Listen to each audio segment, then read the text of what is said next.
If you conduct polls to tell you what people want, and they tell you, are you not listening to the voice of the people? Only if that changes your mind. But of course, the whole structure of the system is based on the assumption that that doesn't change your mind, it changes what you say. So in other words, a political figure is not testing the waters and saying, okay, that's what I believe. If we had that kind of a political figure, we wouldn't bother voting for him. He's not a barometer. The political figure represents something, is supported by certain interests, has certain commitments, and so on.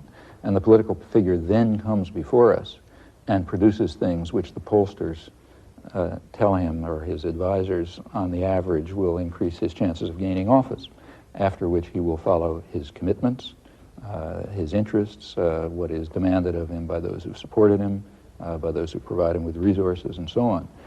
This has always, of course, been true, but what is interesting now is the extent to which it is recognized to be the democratic system. It is recognized that we don't care what we say.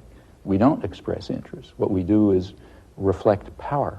See, I think Reagan's a very interesting political figure, and I think in a way he may represent the future of where capitalist democracy is tending. He's a very natural kind of phenomenon in a capitalist democracy.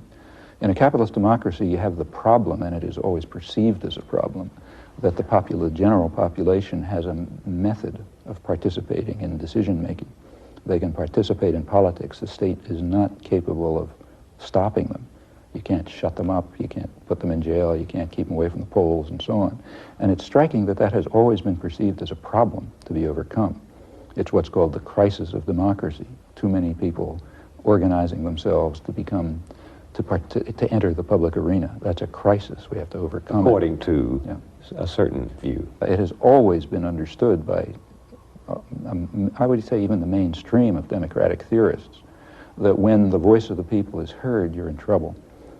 Because they're always going to make the wrong decisions. The stupid and ignorant masses, as they're called, are going to make the wrong decisions. So therefore, we have to have what Walter Lippmann, back in 1920 or so, called manufacture of consent. We have to ensure that actual decision-making, actual power is in the hands of what he called a specialized class, us smart guys, who are going to make the right decisions. And we've got to keep the general population marginalized because they're always going to make mistakes. Marginalizing meaning? Reduce them to apathy and obedience.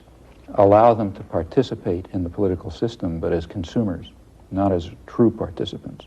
That is, allow them a method for ratifying decisions that are made by others, but eliminate the methods by which they might first inform themselves, second organize, and third act in such a way as to really control decision-making. That is, the idea is our leaders control us, not we control them. Now that is a very widespread view from liberals to conservatives.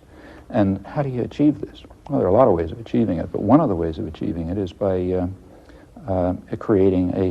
turning the elected offices into ceremonial positions. If you could get to the point where people would essentially vote for the Queen of England, then and take it seriously, then you would have gone a long way towards marginalizing the public. And I think we've made a big step in that direction. The presidency as ceremonial leader. And see, that's why Reagan's so interesting, because, although a lot of intellectuals try to put the best face they can on it, the fact of the matter is, and most of the population knows, that Ronald Reagan had only the foggiest ideas of what the policies of his administration were. And in fact, nobody much cared. The Democrats were always surprised that he could get away with these incredible bloopers and crazy statements and so on. The detachment of the decision. And I think the reason is that much of the population understood very well that they were supporting someone like the Queen of England or the flag. The Queen of England opens Parliament by reading a political program, but nobody asks whether she understands it or does she believe it or anything like that. Every book from within the Reagan